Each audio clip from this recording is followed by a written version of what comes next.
Ya. Muy bien, hermanos, vamos a la palabra de Dios nuevamente, el libro de Nehemías, capítulo 8, verso 8. Estamos entrando al friaje, que es parte normal de esta temporada en el año. Así que vamos a abrigarnos nomás, de gracias al Señor por el frío.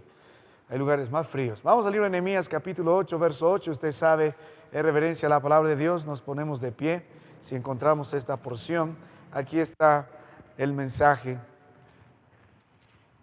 que tenemos como base en las Escrituras para seguir desarrollando nuestra clase. Nehemías 8:8, la palabra de Dios dice: y leían en el libro de la ley de Dios claramente y ponían el sentido de modo que entendiesen la lectura.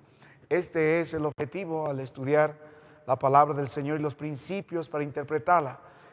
El plan de Dios, que podamos entender su palabra, así como lo entendieron los varones que fueron inspirados por las Escrituras, así como las primeras audiencias entendieron la palabra de Dios. Nuestro trabajo también es entender la palabra de Dios, tomar las verdades que el Señor nos ha puesto y aplicarlas en nuestras vidas correctamente. Vamos a orar. Padre, gracias por esta palabra. Gracias por tu palabra. Gracias porque, Señor, podemos ver tu gracia, Señor, a través de estas verdades. Permítenos estudiarlas con diligencia. Despierta en nosotros un espíritu, Señor, como los hermanos de Berea, estudiantes de tu palabra, entendedores de las verdades aquí, y hermanos que no solo eran oidores, sino hacedores de la verdad. Ese temor por las Escrituras, Señor, pon en esta iglesia de todo corazón. En Cristo bendícenos. Amén. Bueno, mis hermanos, pueden ocupar sus lugares. Estamos nosotros estudiando la hermenéutica bíblica. Es la manera que el Señor nos enseña de cómo interpretar su palabra tomando los principios bíblicos. Amén. Y hemos aprendido algunos principios bíblicos para interpretar la palabra de Dios. Si tuviera una pizarra dibujaría, pero conoces que tenemos una brecha. Estamos el año 2025, la última vez que se escribió la palabra del Señor, el último libro, el año 90 después de Cristo. Amén. Fue el libro de Apocalipsis. Entonces nos separa de la Biblia mucho tiempo. Nos separa, ¿qué más? La cultura. Nuestra cultura es diferente a la cultura del Medio Oriente. ¿Qué más nos separa? La historia, la región geográfica. Mucho nos separa. Entonces, nuestro trabajo, ¿qué es? Es aplicar directamente la palabra de Dios. Primero tengo que entender antes de aplicarlo. Entonces, tengo que cruzar esa brecha con los principios bíblicos. ¿Qué principios bíblicos hemos aprendido? El principio literal, que vamos a ver hoy también, el principio gramatical, el principio histórico, que habla del contexto. ¿Qué más? Hay otro principio que vemos, ¿no es cierto?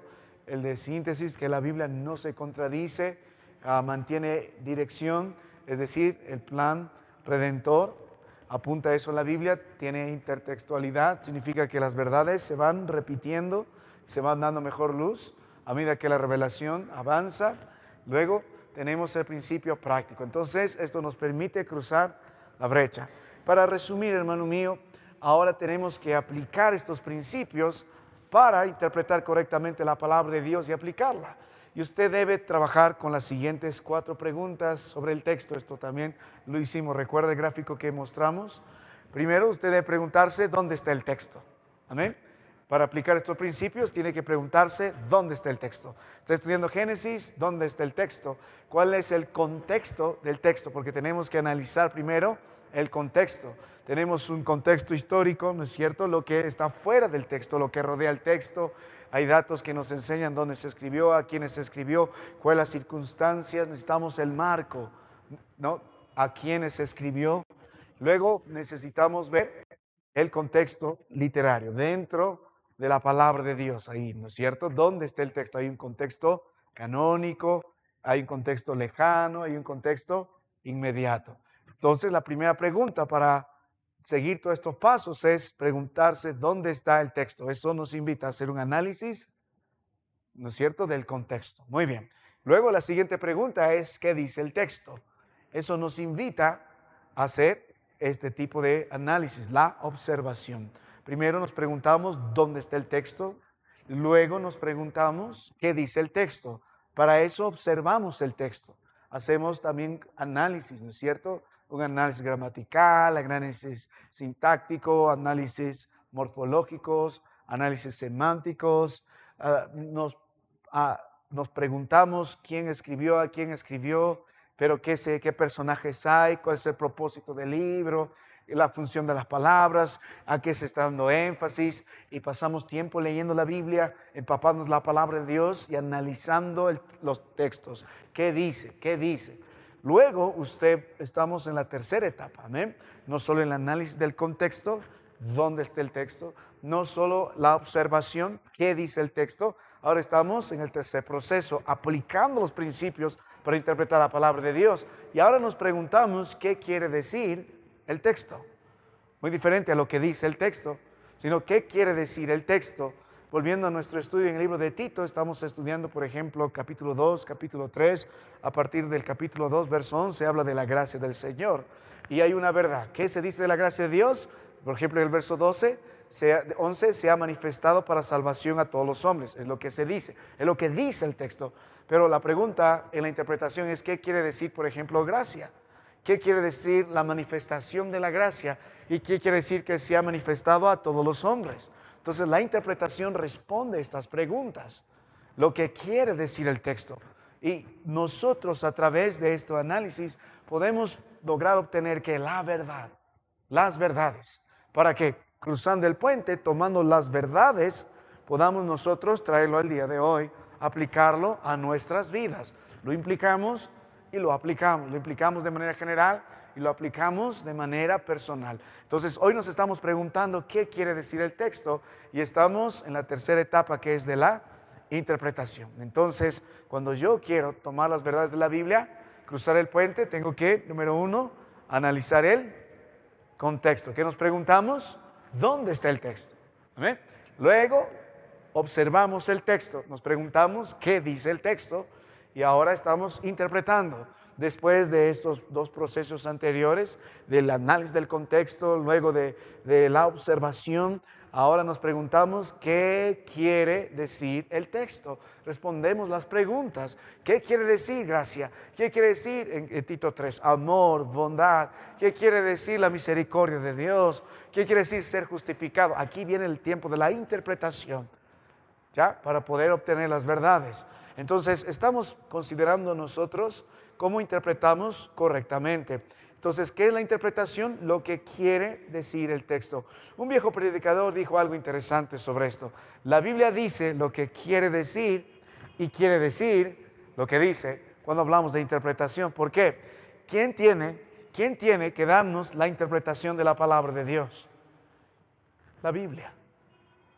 La Biblia, la palabra de Dios. No vamos a ir nosotros a las Escrituras con nuestras opiniones, nuestra propia perspectiva, la influencia de algunos otros buenos, digamos, intérpretes de la palabra de Dios para tomar cierta verdad. O voy con una bandera teológica, yo soy calvinista, o yo soy arminiano, soy esto, y voy a interpretar la Biblia. No, yo soy de la pretribulación y voy a tratar de interpretar la Biblia y encajarla con mi bandera teológica, doctrinal, escatológica. No, nosotros vamos a la palabra de Dios de la forma que Samuel fue. Digo, Señor, habla porque tu siervo oye. En Nehemías 8:8, la palabra de Dios, mientras se leía el texto, mientras se explicaba el texto, Esdras y el pueblo le daban sentido a la palabra de Dios. Esdras entendía lo que Dios quería decir, el pueblo entendía lo que Dios quería que entienda, y esto viene del Antiguo Testamento. Obviamente todo está en el Antiguo Testamento, pero viene del tiempo de Moisés. En los días después de el tiempo del exilio, Nehemías entendía tal como Moisés entendía, tal como la primera audiencia entendía cientos de años atrás. Entonces, de eso se trata. Nosotros debemos entender el sentido, el significado bajo la luz de la palabra del Señor. Así que para eso nosotros estamos ahora en la interpretación. Responde la pregunta, ¿qué quiere decir el texto? Y estamos observando algunas reglas importantes acerca de la interpretación. ¿Qué quiere decir el pasaje? ¿Qué quiere decir el texto? Entonces, la meta de la interpretación es conocer tan profundamente el texto como nosotros podamos recrear las verdades, las emociones, lo que el autor original quería decirnos. Para eso, lo primero que hemos aprendido es que la interpretación está buscando el sentido original del texto. Esa es la meta de la interpretación, el sentido, el significado original del texto. ¿Qué quería decir el autor bíblico? No estamos buscando capas sobre lo que no está, sino qué quiere decir el texto, el sentido original del texto. No lo tenemos que tergiversar, no lo tenemos que cambiar, no tenemos que modificar. Eso estamos buscando, hemos estudiado eso. Luego también hemos considerado que la interpretación, en segundo lugar, busca lo que el autor quiso comunicar. No solo el sentido original del texto, sino lo que el autor, la Biblia usó autores humanos para escribir la palabra inerrante. Y el autor era un hombre lleno de la palabra de Dios, entendía las escrituras, entendía la verdad y esa verdad la transmitió. O sea, nuestro trabajo es descubrir el sentido original del texto en sus contextos, en las observaciones que hicimos, la forma en que el autor lo entendía, la forma que la primera audiencia lo entendía. Eso busca la interpretación, eso busca.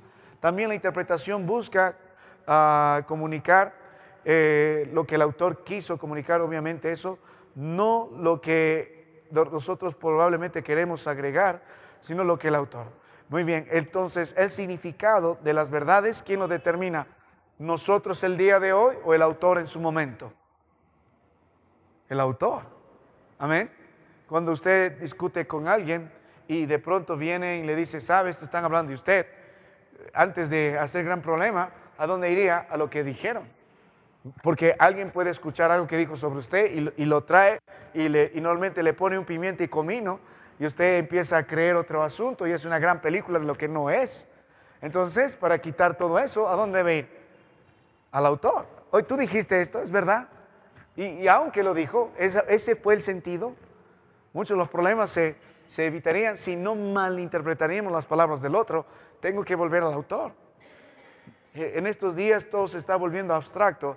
Estuve un tiempo con mi hermano Octavio antes de una campaña en Lima, yendo por un lugar en Lima donde vi una gran galería de arte moderno y todo es sumamente subjetivo, depende de la perspectiva.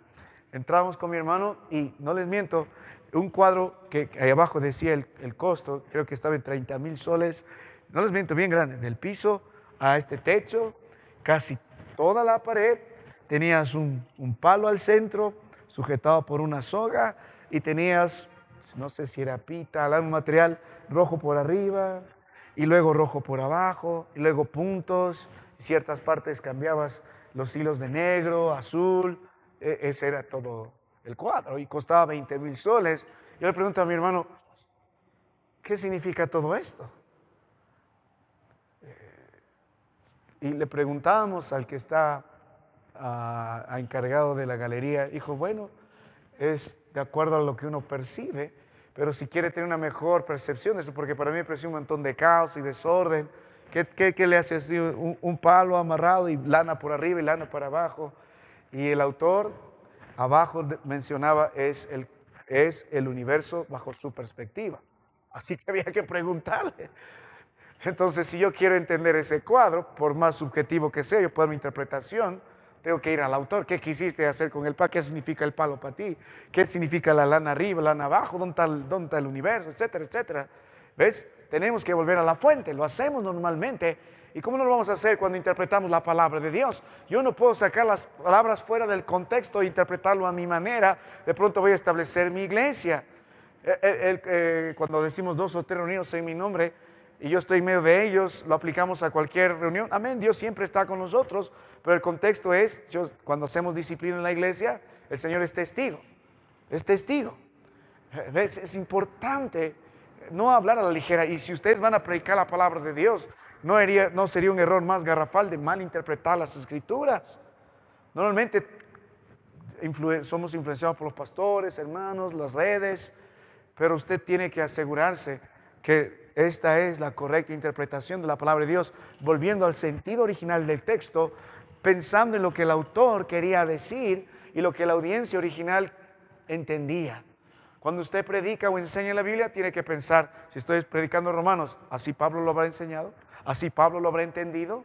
¿Así la iglesia en Roma lo habrá entendido? Tengo que volver a eso. Ahora, cuando usamos nosotros la palabra del Señor, gracias a Dios por esta versión, es una buena versión, porque la traducción es literal. La traducción es literal. Muchas de las nuevas versiones, hay muchas, entre ellas la Reina Valera Gómez, por ejemplo, la traducción no es literal. Más bien ya le han puesto ellos un sentido para que en palabras más fáciles nosotros lo podamos entender. Nuestro trabajo es entender cada coma, cada punto en la Biblia. Para Cristo es importante y por eso tenemos que volver al sentido original. Tenemos que volver a lo que el autor quiso decir, a lo que la audiencia original quiso decir, porque esas verdades nos van a corresponder. Luego nosotros hemos visto, después de todo este ejemplo, que la interpretación busca identificar el sentido particular. O sea, ¿hay varias interpretaciones o hay una sola? ¿Hay varios significados o hay una sola? O el significado del autor, el significado de la audiencia original, mi significado, el significado del pastor de moda. Hay uno, ¿no es cierto? Hay un solo significado, no hay capas de significados. No estemos rebuscando donde no hay. Y muchos se van por la tangente, porque llama la atención. Cuando estudiamos el libro de Apocalipsis, el énfasis está en la revelación de Jesucristo. Pero si nosotros ponemos el énfasis en tratar de encajar mi escatología, o sea, estos días, con lo que está pasando en la palabra de Dios y lo acomodo a lo que yo pienso, estamos en problemas. Hay un solo significado. Conocí a un misionero que quería que el anticristo era en su tiempo Obama, y ahora lo creía que luego fue en su tiempo, ahora lo cree que es Donald Trump, y cada vez que cambia el presidente de Estados Unidos es el anticristo. ¿Ves? Es un problema. Es un problema. Sí debemos esperar, pero correctamente. No nos podemos ir por las cosas que la palabra de Dios nos está diciendo. No podemos alegorizar todos los asuntos. Así que es necesario entender eso. Entonces, hay un sentido singular, particular. Muy bien. Ahora entramos a lo que nos compete esta noche. La interpretación, en cuarto lugar, busca entender el sentido literal del texto. No solo busca entender el sentido original del texto, el sentido del autor, el sentido particular, sino empezamos a entender primero de manera literal. Cuando yo interpreto la palabra de Dios, la primera regla debe ser: voy a ir de manera literal. Lo primero, me invita. ¿Qué es entender de manera literal? Bueno, es un sentido común, es el sentido normal. Es la forma en que la audiencia original debía entender el texto. Esto incluye lenguajes literarios o figuras literarias. Eso incluye. Pero la primera regla es entender la Biblia de manera literal. Tal como nosotros estamos hablando aquí. Mayormente hablamos de una forma normal que ustedes pueden entender. Si yo les digo, hermanos, bienvenidos, ¿qué entienden? Bueno, estamos bien recibidos en la casa del Señor, de manera literal. No está hablando con ninguna figura ni algo escondido. Así hablamos.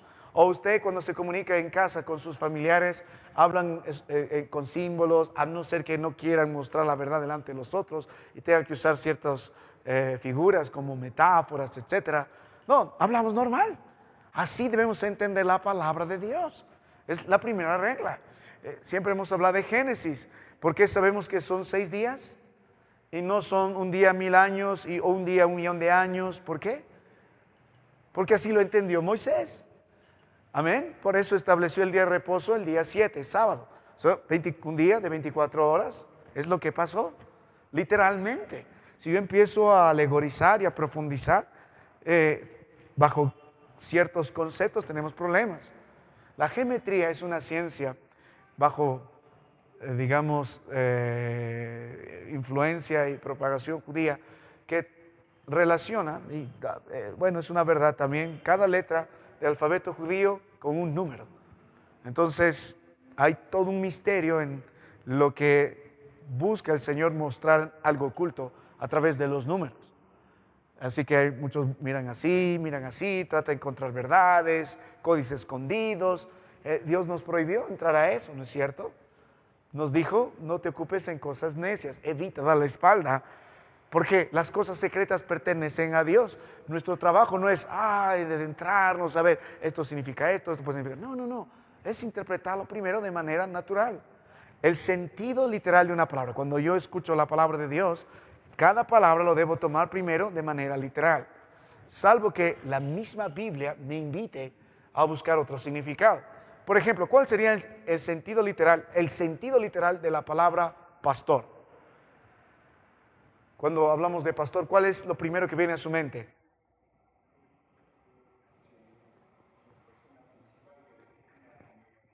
Bueno, eso también lo que involucra, ¿no es cierto? Significa, pero el sentido literal sería un pastor de ovejas, ¿no es cierto? Entonces, primero debo ir por ese sentido, por ese primer sentido. No estoy diciendo que lo que usted dice está mal, también involucra a los ancianos, a los obispos de la iglesia, etcétera, también lo involucra, pero debo ir primero por el sentido común, el sentido normal. Ahora, cuando habla en Hebreos 13, el verso 7, cuando la Biblia dice, acordaos de vuestros pastores, ¿está hablando de los pastores de las ovejas o de los ancianos? De los ancianos. Entonces entendemos, ¿no es cierto? ¿Ves? Entonces primero lo tomamos de manera natural, normal, salvo que la palabra de Dios nos invite a ver algún símbolo, algún tipo de figura, y sobre eso también vamos a meditar. Por ejemplo, en Mateo capítulo 5, en el verso 13, el Señor dice que nosotros somos la sal de la tierra. Entonces, ¿cuál es el sentido literal de la palabra? Sal, sal. Pero está haciendo, vamos a ver, está tomando una figura, se llama esto una metáfora, nos está comparando de alguna forma como la sal de la tierra. Pero esto nos invita ya a la palabra de Dios, es de manera natural la invitación, o somos sal. Imposible, nuestra naturaleza es diferente, está haciendo una metáfora, pero el primer sentido de la interpretación es natural. Ahora, primera regla, cuando interpreto la palabra de Dios, tengo que tomar el sentido literal de la palabra y al mismo tiempo debo tomar el sentido literal de las frases. Si yo quiero darle el sentido a la palabra, otra vez, ¿dónde debo ir? Al contexto. ¿En qué frase está? ¿En qué frase se encuentra? ¿En qué pasaje está? ¿De qué está hablando?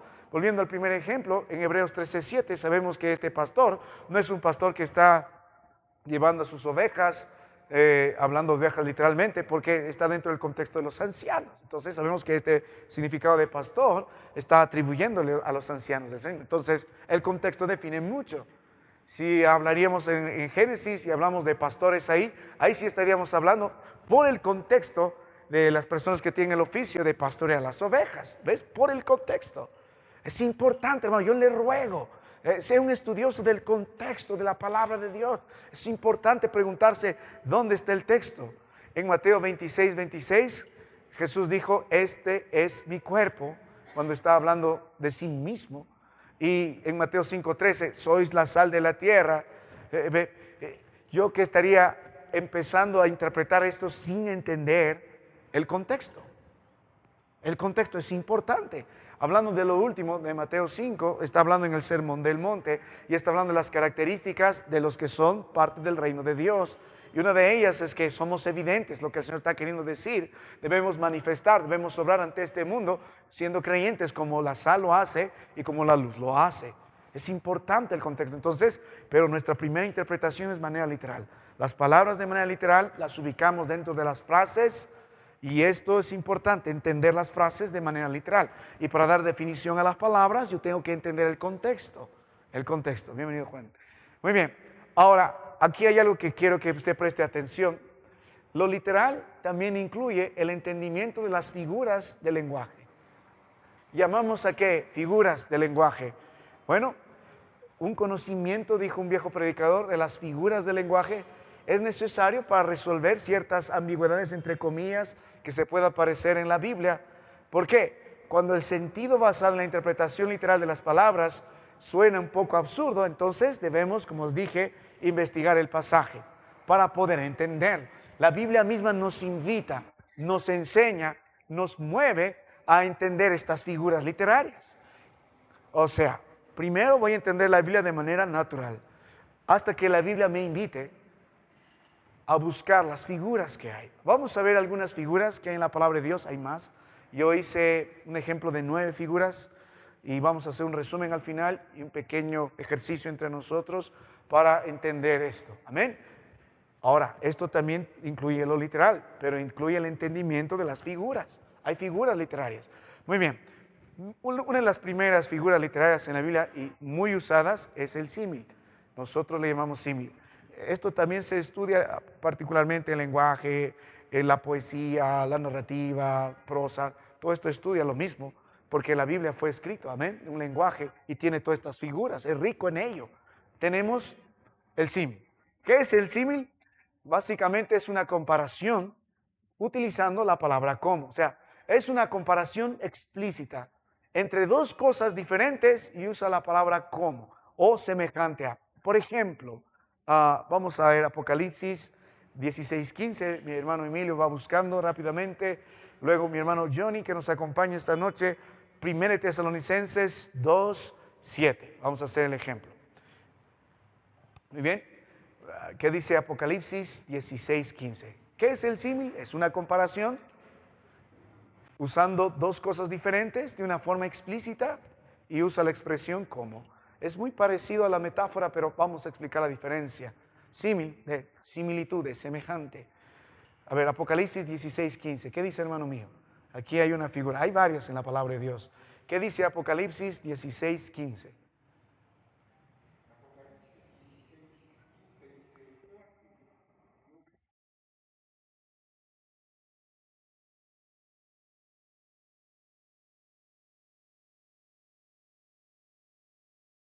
Amén. Ahora, si yo lo interpreto tan literal como es, diríamos que Jesucristo es un ladrón. ¿Lo es? No. El símil dice es como un ladrón. ¿Ves? La Biblia nos invita para interpretar esto. Entonces yo tengo que entender la figura que está aquí. El Señor está hablando de su retorno, de su advenimiento, y nos está mostrando cómo va a ser. Va a ser imprevisto, como el ladrón lo hace en la noche. Y Dios espera que nosotros estemos expectantes a eso. Mira qué dice 1 Tesalonicenses 2:7, hermano Johnny, ayúdame, mi hermano. 1 Tesalonicenses 2:7. Léelo nomás.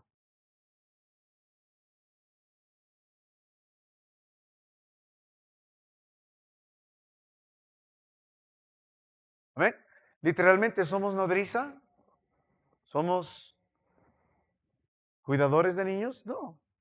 Pero esa es la actitud que debemos tener, como la nodriza cuida a sus hijos, así nosotros debemos tener la actitud entre hermanos en el Señor, hacia otros especialmente, entre pastores hacia las ovejas, con amor y con ternura. Si usted verá, la palabra de Dios es rica en figuras literarias. Y la misma Biblia nos invita a entender esto, pero no se escapa dentro del marco literal. Tenemos que entender las figuras. Tenemos símiles, tenemos también metáforas. Entonces, ¿qué es un símil? Básicamente es la comparación de dos cosas de manera explícita, utilizando la palabra con. Ahora, ¿qué es una metáfora? La metáfora es otra figura literaria, es una comparación implícita, pero la otra era explícita, era obvia. Esta es implícita, es decir, se da por entendido. Es una comparación y básicamente no se usa la palabra como. Es decir, se identifica una cosa con otra sin usar la palabra como. Hay varios ejemplos. Vamos a ir pasando. A ver, hermano Wilfredo, busque Mateo 5, verso 13.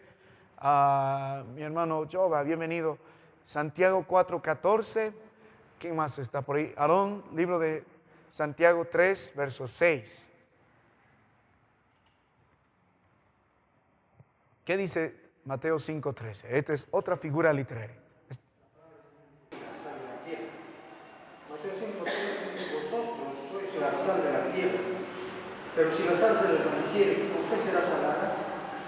No sirve más para nada, sino para ser echada fuera y hollada por los hombres. Esa es una metáfora. Vosotros sois.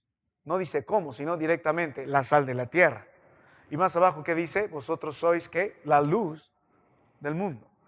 Entonces, ¿cuál es la diferencia entre un símil y una metáfora? El símil usa la expresión como, para empezar, y la comparación es explícita. Como el Señor dijo, yo soy como un ladrón. Ahora, la metáfora tiene un parecido, pero no usa la palabra como, y la comparación es implícita, se da por sentado. Entonces, por eso Jesús dijo, ustedes son la sal, ustedes son la luz. ¿Y qué dice Santiago 4:14?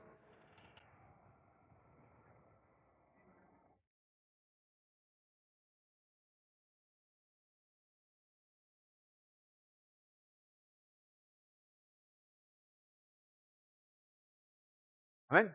Gracias, mi hermano. ¿Quién me dice la metáfora ahí? Neblina. Muy bien, mi hermana. La vida es como neblina. La vida es neblina. ¿Ve? Entonces, obviamente no voy a interpretar esto de manera literal, en el sentido de su forma normal, sino tiene esta figura. Entonces, la palabra de Dios está diciendo que nuestra vida, ¿qué es? Duradera, eterna, en este sentido, hablando de la parte física, sino es temporal. Al igual que la neblina. Ya. Santiago 3:6, aquí hay otro ejemplo. Y la lengua es un fuego, un mundo de maldad.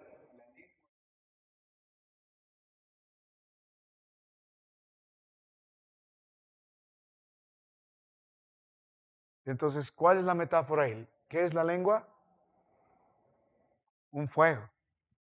¿En realidad nuestra boca está ardiendo? No, pero te dice lo que produce, la causa, lo peligroso que es, y el contexto lo encierra bien. Muy bien, entonces tenemos ya dos figuras literarias, y la Biblia nos invita a eso, ¿se da cuenta? La palabra de Dios nos invita, pero debemos entender esto. Entonces tenemos símiles, tenemos metáforas, también tenemos otras figuras, se llama la personificación. Personificación. Lo usamos de manera común también, es atribuir una característica humana a una cosa o a algún animal. A ver, ¿a quién pedimos? Andy, Isaías 55:12. ¿Qué dice? Isaías 55:12. La Biblia está llena de estas figuras literarias, es rica en ello. Isaías 55:12.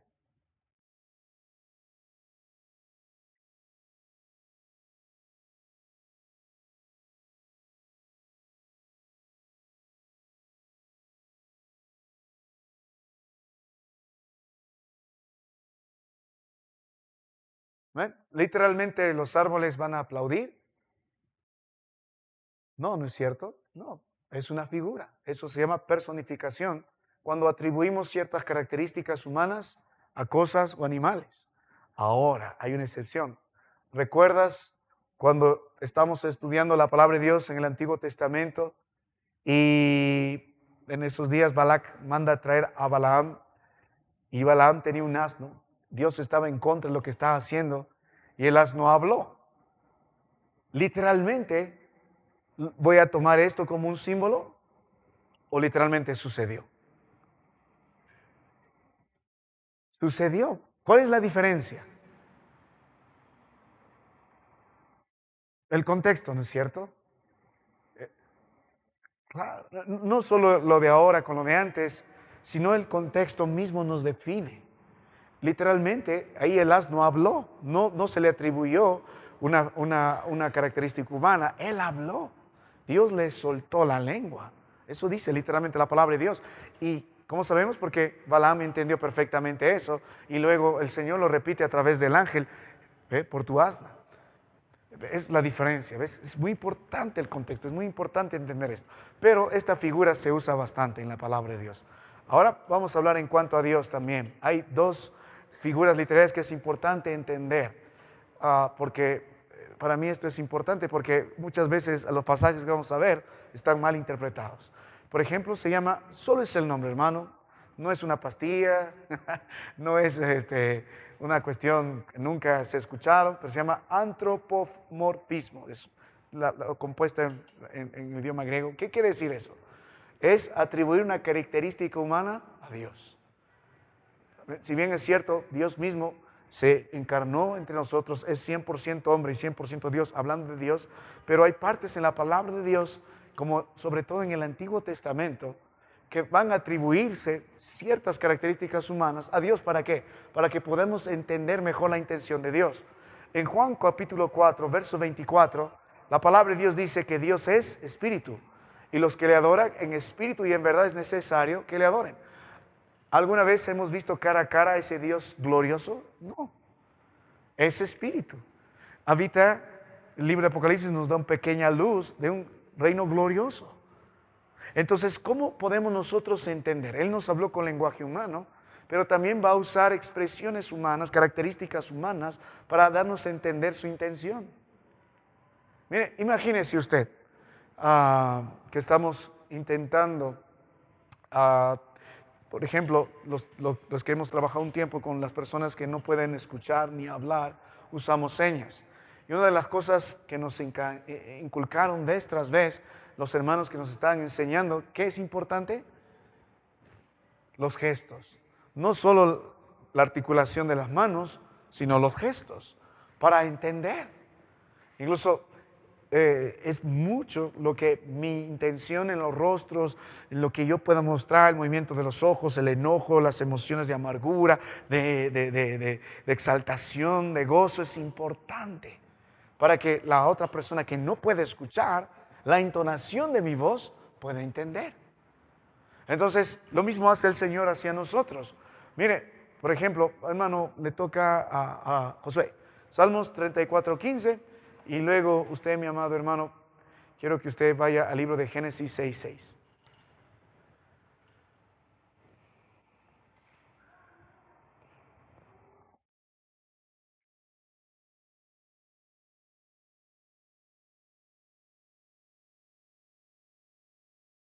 Amén.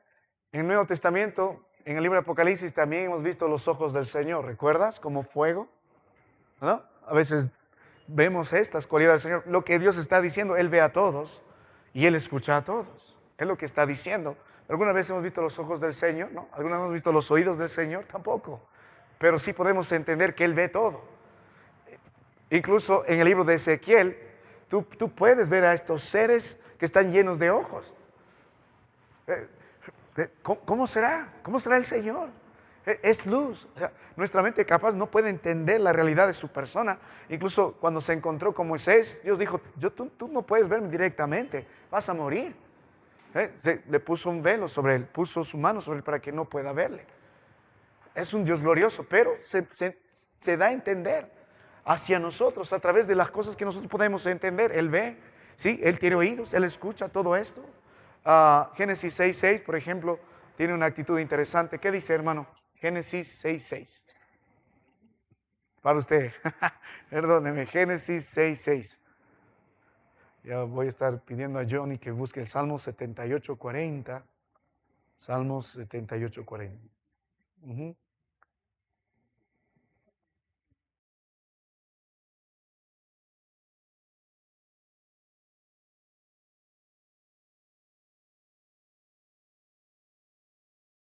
Amén. Dice en su corazón, aunque también se usa de manera simbólica el corazón, no estamos hablando de manera literal, ¿no es cierto? Ahora, en el contexto judío es interesante, se usa la palabra corazón en dos sentidos. Nosotros cuando hablamos de corazón, dibujamos, ¿no es cierto?, un corazón, obviamente, y le atribuimos el centro de ¿qué? De las emociones. Cuando dices, te amo con todo el corazón, estamos diciendo, te amo con todo lo que yo soy, ¿no es cierto? Y hasta lo dibujamos, un bonito corazón y una flecha ahí cruzada, amén. Para los judíos no es el corazón, para los judíos es la entraña, las entrañas. Y muchas veces se va a traducir como entrañas. Entonces, cuando alguien en el contexto judío quiere hablar que ama a todos con toda su emoción, te está hablando de sus entrañas. Dibujarías los intestinos ahí, lo pasarías. Pero cuando el judío habla de corazón, está hablando de la sede, pero de sus pensamientos. De sus pensamientos. Es muy diferente. Nosotros dibujamos el cerebro en ese sentido, pero lo que está diciendo, y mucho el contexto. ¿Ve? El Señor atribuye este tipo de característica humana. Ahora, cuando hablamos de las emociones de parte de nuestro Dios, se llama antropopatismo. Nada más, una palabra, nada más. Ya lo dije una vez, aunque no lo entiendas, pero característica humana y emoción humana, como en Génesis 6:6. Pero hay otro, miren lo que dice el Salmo 78:40. Salmo 78:40. En el anterior, Dios dice, le dolió su corazón. Y ahora aquí mire lo que dice, Salmo 78:40. ¿Qué dice mi hermano Johnny?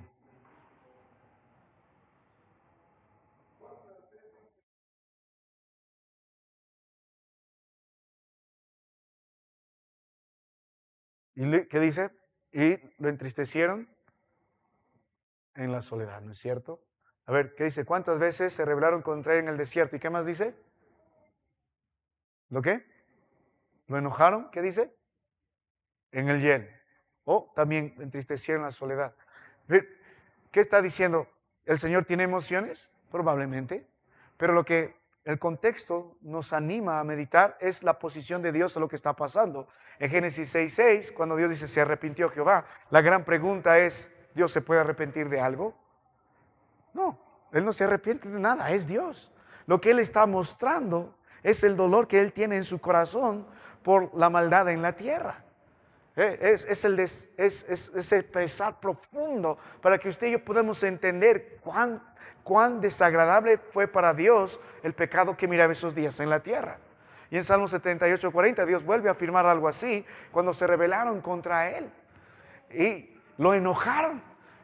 Ahora, Dios habla mucho de su ira y es una de las perfecciones del Señor. Hablan de que también lo entristecieron. Lo que está mostrando otra vez Dios es el rechazo, el desagrado, es el pesar frente a la rebelión del pueblo. Ahora, vamos con otra figura. Vamos con otra figura. Ahora, siempre, hermano, al final, la última palabra lo tiene el contexto. Entonces, cuando vamos a interpretar la palabra de Dios, vamos de una manera normal y natural, considerando la palabra en su sentido, considerando la palabra en el contexto, y la Biblia nos invita a interpretar también las figuras literarias que hay. Hay símiles, hay metáforas, y la Biblia nos invita también a ver este tipo de características que hemos visto, personificación de parte de Dios, hay antropoformismo, antropopatismo, pero también vamos a encontrar eufemismos, mucho en la palabra del Señor. ¿Qué es un eufemismo? Sí, mi hermano.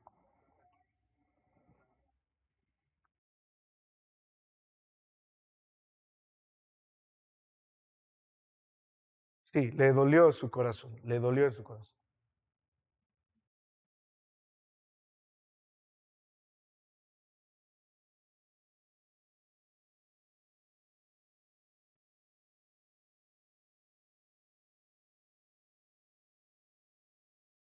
Nuestro pensar, nuestro sentimiento, lo que somos por dentro, una entrega total hacia el Señor.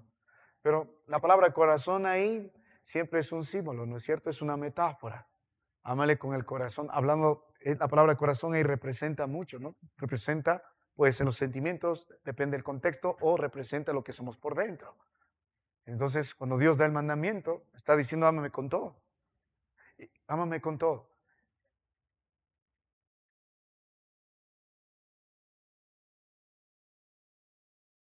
Ajá, claro. No sería literal corazón, ¿cierto? Una vez escuché a un predicador, algunos recordarán de repente, que dijo literalmente el corazón tiene pensamientos, tiene su, su sinapsis, es un órgano aparte. No le daría yo ese peso, porque la Biblia cuando habla de corazón habla de pensamientos primero, pensamientos.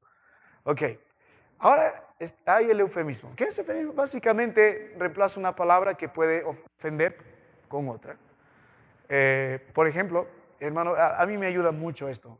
Cuando usted va a predicar la palabra de Dios, trate de usar las expresiones de la palabra de Dios. Yo aprendí esto a la mala. Digamos, estaba predicando en otro contexto, en otro país, y usamos el lenguaje que nosotros usamos aquí. Por ejemplo, pico y pala, ¿no es cierto? Ustedes no se ofenden por eso, pero si lo dices eso en Chile es una ofensa grave. Yo estaba hablando de labrar la tierra, usa el pico, usa la pala, saca las... Y se ofendieron algunos hermanos. No, pastor, no uses nunca más la palabra pico en el contexto de ellos porque es muy ofensiva. Si nosotros, por ejemplo, allá, se va a escuchar mal aquí porque es un contexto, no lo estoy diciendo a propósito, pero si al pequeñito le dices, mire ese cabrito, ¿qué dirías tú? En el contexto peruano te enojas, ¿no es cierto? Mi hermana que está en España entiende también estas palabras. Para allá es un niño pequeño, es como decir un chiuchi entre nosotros, ¿no? Un pequeñito, pero dice cabro chiquito y hay cabro grande, los jóvenes más grandes. Entonces acá le dirían, no lo digo yo porque se pueden ofenderse los muchachos, pero por eso vuelvo a la palabra de Dios, porque las escrituras tienen un lenguaje, no tienen un lenguaje obsceno, no tienen un lenguaje vulgar, no tienen un lenguaje solo para mayores. La palabra de Dios tiene un lenguaje sano, tiene un lenguaje de edificación, pero al mismo tiempo muestra la verdad. Por ejemplo, el libro de Génesis 4, en el verso 1, cuando la Biblia habla de que conoció a Adán, a su mujer, Eva, esa palabra conocer no solo está hablando relación amical, de conversación, sino de que una relación íntima. Esa es la misma palabra que se usa en los días que Dios mandó ángeles para destruir a Sodoma y Gomorra, y los hombres de esa ciudad querían conocer a estos ángeles. ¿Ve? Por eso Dios destruyó esta ciudad, Sodoma y Gomorra. La homosexualidad, todo este tipo de depravación llegó a ese punto. Colmó el vaso de Dios, colmó la paciencia de Dios, lo quiso destruir y estamos nosotros llegando a esos mismos días. Entonces, esto también es importante entender en la palabra de Dios, estas figuras. Otro ejemplo conocido, 1 Tesalonicenses 4, verso 13, la Biblia habla de aquellos que duermen. ¿De quién está hablando de los que duermen? De los que hemos muerto en Cristo. Amén. Los que hemos muerto en Cristo. La Biblia usa mucho de estas palabras, así que es importante entender la figura. Vamos con otro ejemplo, otra figura literaria, también es importante. Se llama hipérbole, la hipérbole. Como su nombre lo indica, es una exageración adrede para dar un énfasis. La Biblia a veces usa ese tipo de expresiones para dar énfasis. Mucho en el contexto judío, también en el contexto griego, usan para dar énfasis. Vamos a hacer un ejemplo. Mismo Cristo. Ahora sí voy a pedir a otro hermano, a ver que me ayude. Hermano Will, Mateo 5, 29. Luego Salmos 6, 6. A mi hermano Jova. A ver, estos dos.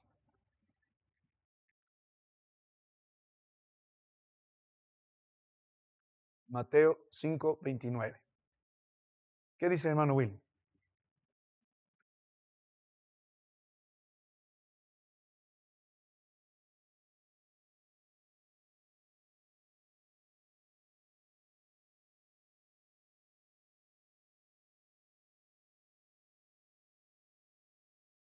Amén. Si cumpliríamos esto literalmente, todos estaríamos ciegos, ¿no? ¿O no? Es la verdad. Entonces, ¿cuál es la intención del Señor Jesucristo? Él está poniendo un énfasis en algo, está diciendo que el pecado es algo serio y tienes la necesidad radical de apartarse de él. Se afirma esto más adelante, Colosenses 3:5, haz morir lo terrenal entre vosotros. O sea, hay estas figuras también, la palabra de Dios. ¿Qué dice el Salmo 6:6?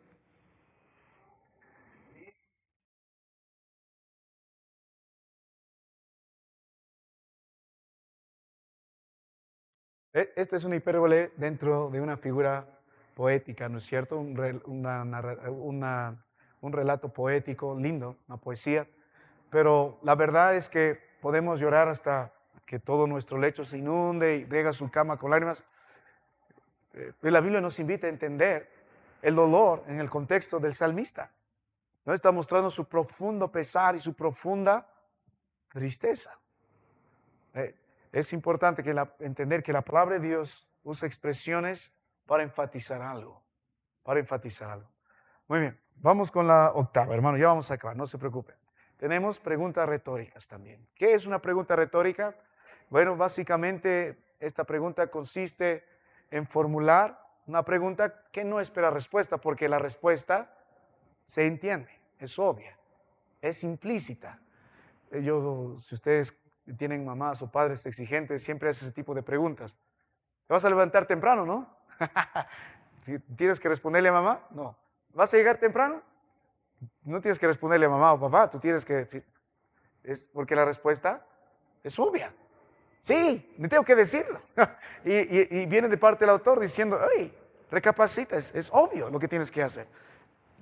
Por ejemplo, Génesis 18:14, ahora busca a mi hermano, Génesis 18:14.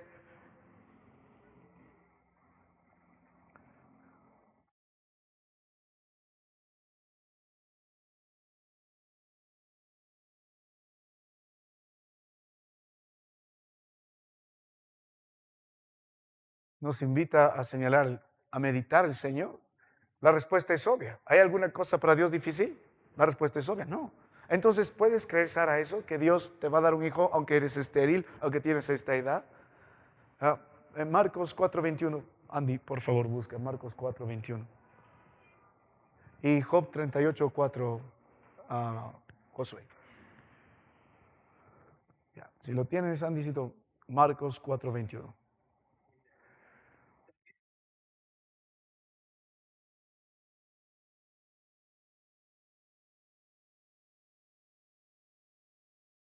¿Ves? Varias preguntas retóricas, porque las respuestas implícitamente se sobreentienden. El Señor quiere que reflexionemos en eso. ¿Qué dice Job 38:4?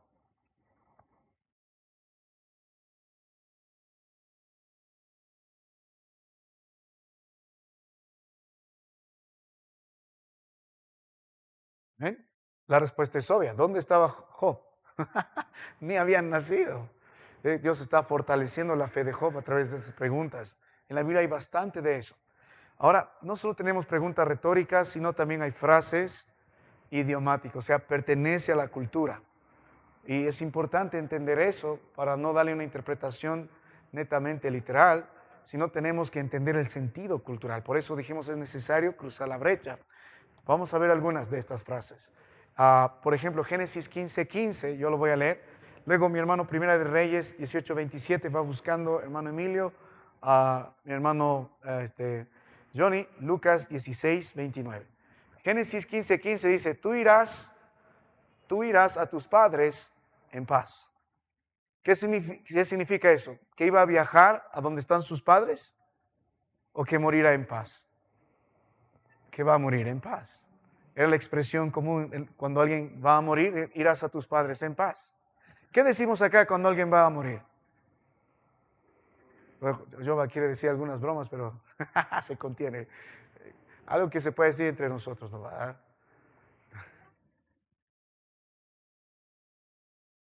Claro, en vez de decir que los judíos dicen, en esos días irás a tus padres en paz, significa vas a morir en paz. Ve, descansa. No sé, ¿qué decimos nosotros acá? Algo que se pega acá. Ah, recordando un poco de la pandemia, había una hermana que bromeaba y decía, yo le decía a mi hermano, no sigas la luz, no sigas la luz. No vayas tras la luz. Si ves una luz al final del túnel, huye. Son expresiones entre nuestra cultura, a veces es coloquial, que se sobreentiende lo que significa, no tiene un sentido literal. Por ejemplo, estamos estudiando el libro de Mateo 6, estamos viendo Dios y la riqueza. Si tu ojo es maligno, es una expresión idiomática en los judíos. Se está hablando de un ojo tacaño. ¿Cómo decimos nosotros acá? Una persona que es codo, ¿no? Es lo que decimos, codo. ¿Qué más? Puño, puñete. ¿Ves? No estamos diciendo literalmente es una persona puñete, sino que es alguien que es avaro, ¿no? No sabe, es egoísta, agarrado.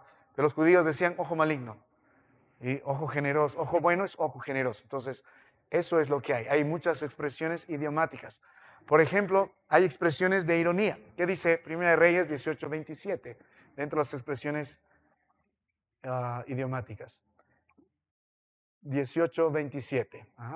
Es básicamente expresar lo contrario a lo que se dice, con la intención de de criticar, de advertir, de enfatizar cierta verdad. Primera de Reyes 18:27.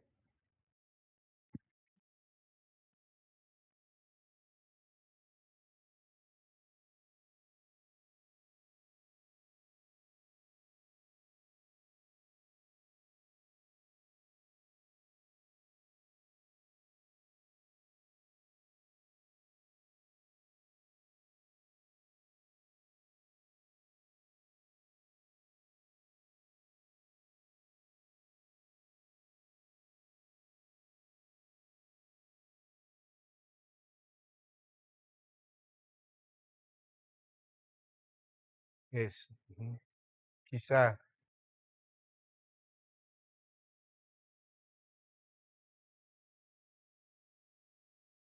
sí, sí. O sea, literalmente sucede que es Dios el Dios de ellos y que, no, sino que, ¿qué está haciendo Elías? Se está burlando, irónicamente, sarcásticamente, incluso podríamos decir, porque dice, bueno, está hablando todo lo contrario. Es Dios, de ustedes es Dios, yo no lo dudo para nada, pero probablemente está meditando, está ocupado, tiene algún trabajo.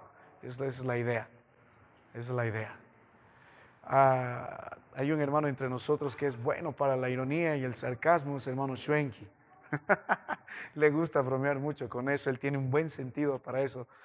Solo para reforzar esto, la primera vez que llegó a Huancayo, el pastor Pablo dijo, está cerca, no te preocupes, vas a llegar, esperando que llegue en avión acá. Resulta que los vuelos se cancelaron, como siempre, resulta que vino en bus y resulta que no fue rápido, no fue 1 hora, duró 9 horas. Y cuando llegó el hermano Schwenki, yo recuerdo su primer mensaje, dijo, gracias a Dios que Huancayo está cerca de Lima. Gracias a Dios que llegamos rápido, sin complicaciones. Claro, 9 horas de viaje, pero lo demás tranquilo. Claro, con dolor de cabeza, sin náuseas, pero lo demás estamos bien. Gloria a Dios, hermano. Gloria. ¿Ve? Está siendo irónico, ¿no es cierto? Hablando algo que no es para hacer una broma. Lo mismo está haciendo Elías, que a mí que hermano Schwenki aprendió de acá. Eso hay mucho en la palabra de Dios, se llama ironía, son expresiones entre ellos. También hay metonimia, son nombres nomás, hermano. Es nombrar una cosa por otra, con la que guarda relación. A veces esta relación es causa, efecto, es un símbolo. Por ejemplo, Lucas 16, 29, ¿qué dice? 29. 29.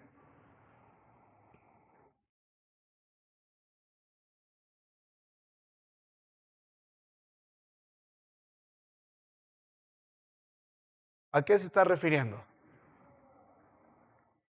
esta expresión? Moisés y los profetas. Hasta el día de hoy muchos judíos lo usan.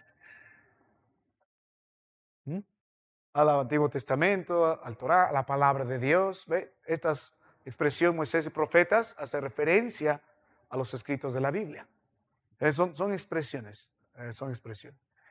Hay una última más, hermano, luego vamos para un ejercicio y ahí terminamos. Se llama sinécdoque. Ay, pastor, ¿para qué me servirá eso? Bueno, solo es el nombre, hermano, nada más es el nombre.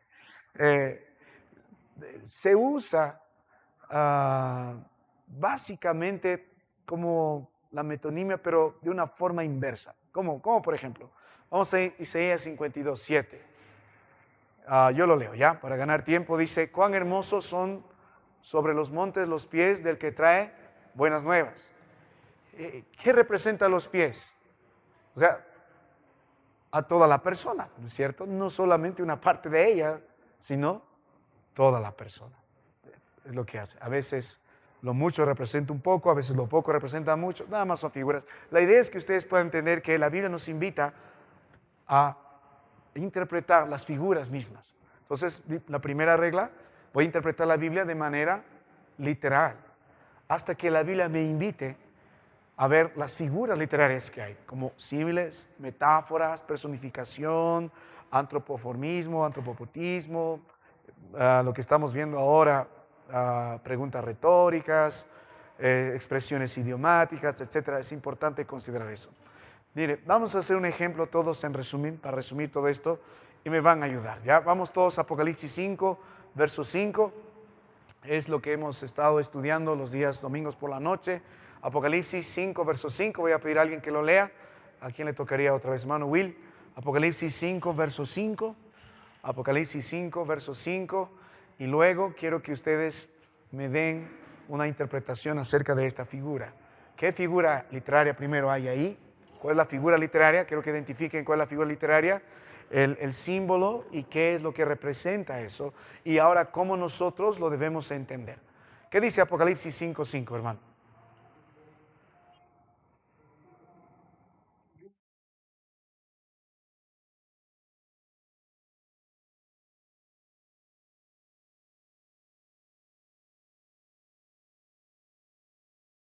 Muy bien.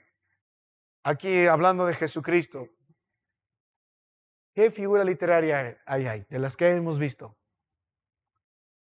Porque está tomando un símbolo Jesús, ¿no? ¿Cuál es el símbolo que le atribuyen a Jesús? Un león. O sea, literalmente Jesús no es un león, obviamente, pero le dan el símbolo de león. Ya. Ahora, ¿qué figura literaria es esa de las que hemos visto? Solo para repasar. He aquí Ahí está. Un símil puede ser, pero una metáfora, porque no dice como un león, sino dice león. Es una metáfora. Muy bien, ok. Ahora, pero ¿qué está representando este símbolo para el Señor Jesús? Yo tengo que entender cómo los judíos en esos días o el tiempo, o esta época grecorromana entendían el león. ¿Qué era para ellos? Igual que para nosotros, pero más intensificado. Ahora nosotros domesticamos los leones, nosotros criamos leones, hay gente que se toma foto con los leones, pero en esos días los leones eran animales completamente salvajes, indomables. Los usaban, sí, en sus juegos, en sus circos, ¿para qué? Para despedazar. Era un símbolo de poder, era un símbolo de un guerrero fiero. Entonces, lo que la Biblia está hablando de Cristo Jesús, y lo hemos visto en el Antiguo Testamento, también habla de esto, cuando hemos dado la interpretación de esto en nuestro estudio de los domingos por la noche, que Jesucristo tiene esa representación de un guerrero feroz,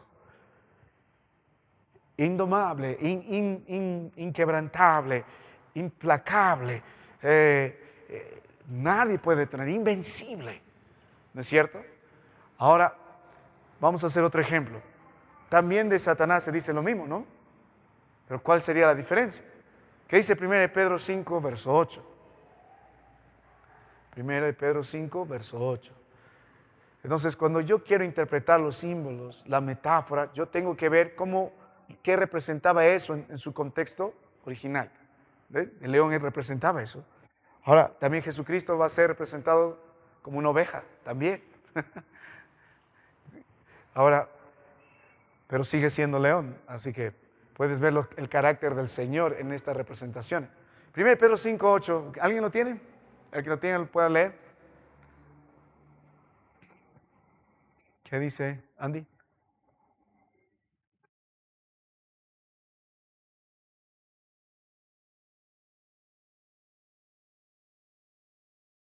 Ahí está. ¿Qué figura literaria es esa? Es un símil, ¿no? ¿Por qué usa la expresión? ¿Cómo? Muy bien, ¿cómo? Ahora, ¿cuál es la diferencia entre el significado de Jesús, león, y Satanás o el adversario como un león? ¿Qué nos va a ayudar a entender? El contexto, ¿no es cierto? ¿Qué dice? Un león rugiente. Y si lees 1 Pedro capítulo 5, y si lees Apocalipsis 5, Jesús está en un cuadro glorioso, y la figura de león le da de él de un guerrero victorioso, implacable, invencible, el león de la tribu de Judá. Ahora, en el contexto de 1 Pedro 5, incluso anteriormente, Dios está pidiendo a los jóvenes en el verso anterior que sean sobrios, que lo reprendas. Todo está hablando del cuidado, de la grey, porque hay un enemigo que es como un león rugiente. ¿Y cuál es la diferencia entre un león de la tribu y un león rugiente? ¿Cómo? No tiene manada, ya. Otra manada, ya. Pero otra vez, tendremos que volver a lo que era un león rugiente en esos días para la audiencia original. ¿No es cierto? ¿Qué era un león rugiente? La palabra aquí es alguien que no está contento, alguien que está, como dice Andy, está fuera de la manada, pero está buscando reconquistar la manada. Y viendo la metáfora, el león rugiente es alguien que perdió la batalla con el león de la tribu. Él solía ser el león, pero perdió. Ahora ya no es el león de la tribu, es el león que fracasó, el león que perdió, pero que quiere reconquistar. Y como perdió, no va directamente con el león de la tribu, sino naturalmente va por las crías del león de la tribu, va por los más débiles. Y en ese contexto pone a los jóvenes en primer lugar, es decir, 1 Pedro 5. Entonces Dios dice, en esta manera de ver a Satanás tienes que tener cuidado. Es el león que ha perdido, pero es poderoso igual. Va por los más débiles, es tramposo, y si te descuidas te va a destruir. Y va a empezar por el grupo más frágil en la iglesia. En el contexto son los jóvenes. Sí.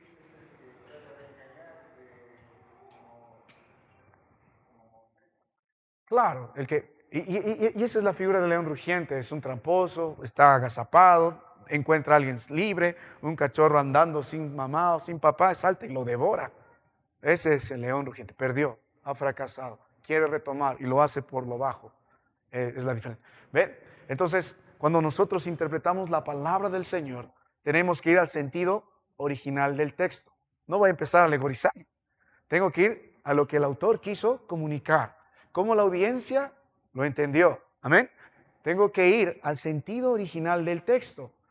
Y empieza en sentido literal. Amén. En sentido literal. Hasta que la palabra de Dios me invite a considerar las figuras literarias que están en las Escrituras, como el símil, la metáfora, las preguntas retóricas.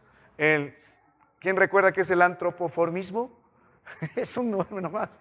Las características humanas que se atribuye a Dios, el antropopotismo, las características emocionales humanas que se atribuye a Dios. Solo son figuras. Hay preguntas retóricas, hay frases idiomáticas. Entonces, incluso en los símbolos que estamos viendo, ¿cómo lo entendían aquellos días? A veces es diferente al concepto que nosotros tenemos. Por ejemplo, pastos delicados. En su mente, ¿qué imagina usted pasto delicado? En mi mente voy yo a Oxapampa, un lugar verde, todo verde. Pero en esos días pastos delicados era el pasto rebuscado debajo de las piedras. Es un poco diferente. Entonces, por eso tenemos una brecha para interpretar la Biblia. Tenemos la cultura, la geografía, el idioma, costumbres, historia. Nuestro trabajo es con los principios bíblicos cruzar esa brecha. Y estos 5 principios bíblicos los estamos utilizando a través de 4 procesos para interpretar la Biblia. Entonces, estos 4 procesos se resumen en 4 preguntas. La primera pregunta es, ¿dónde está el texto? Eso nos anima a nosotros a estudiar el contexto. El contexto que está fuera del texto, el contexto histórico, y el contexto que está dentro del texto, ¿no es cierto? El contexto canónico, que es el rol ¿de qué? Del libro con toda la Biblia. Luego, el contexto, ¿quién más se acuerda? Lejano. El pasaje que estudio, su correspondencia con todo el libro. Y el inmediato, ¿no es cierto? El versículo con todo el pasaje. O sea, yo tengo que entender esto. Y para estudiar este contexto, yo tengo que ver la dirección de la palabra de Dios. ¿Cuál es el rol del libro en el plan redentor? Tengo que ver la intertextualidad. ¿Qué verdades tienen que se ha ido revelando progresivamente? Tengo que entender el contexto, hermano. Y eso toma tiempo, sí. Por eso vuelva a la Biblia. Lea una otra vez. Yo le animo, no predique un libro si no lo ha leído mínimo 20 veces. Un pasaje si no lo ha intentado memorizar. Tiene que volver a la palabra de Dios para que no esté buscando significados donde no hay. Luego nos hacemos la siguiente pregunta, ¿recuerdas? No solo dónde está el texto, porque nos anima a utilizar los contextos, sino qué dice el texto. Hacemos el trabajo de la observación del texto. ¿Qué observamos? La gramática. ¿Qué más? La sintaxis. ¿Qué más? La morfología. ¿Qué más? La semántica. ¿Qué más? El trabajo de cada palabra. Tenemos que analizar las palabras, tenemos que ver el comportamiento de las palabras. Un ejemplo, ¿cómo determinamos el significado de una palabra? ¿Quién se acuerda? Hay tres aspectos que hemos visto de esto. Si estoy estudiando Efesios 2:8, por gracia sois salvos, ¿cómo identifico el significado de la palabra gracia? Primero voy al rango semántico, porque puede significar varias cosas. Igual que la palabra pastor, pastor de oveja, pastor que oficia en una iglesia. ¿Ve? Hay varios significados, pero no significa que todo eso significa eso, porque tiene varios significados. ¿A dónde voy luego? Al uso común.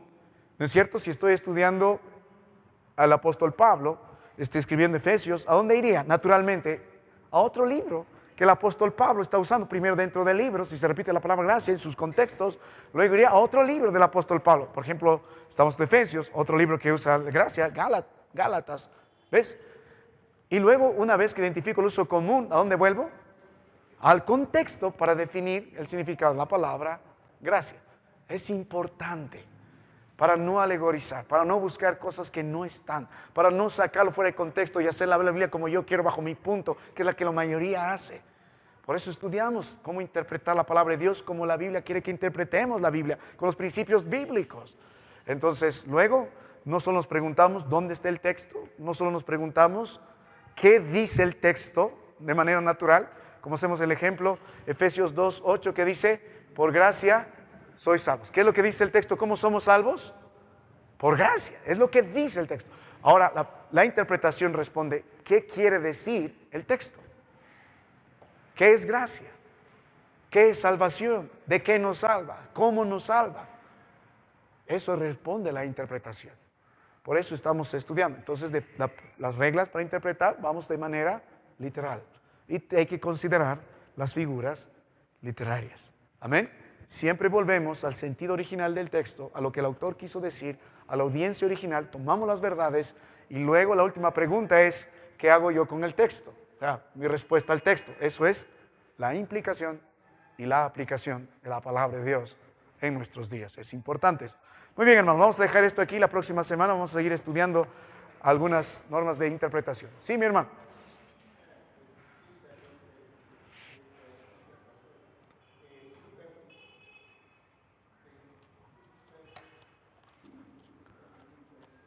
Pero ya pues.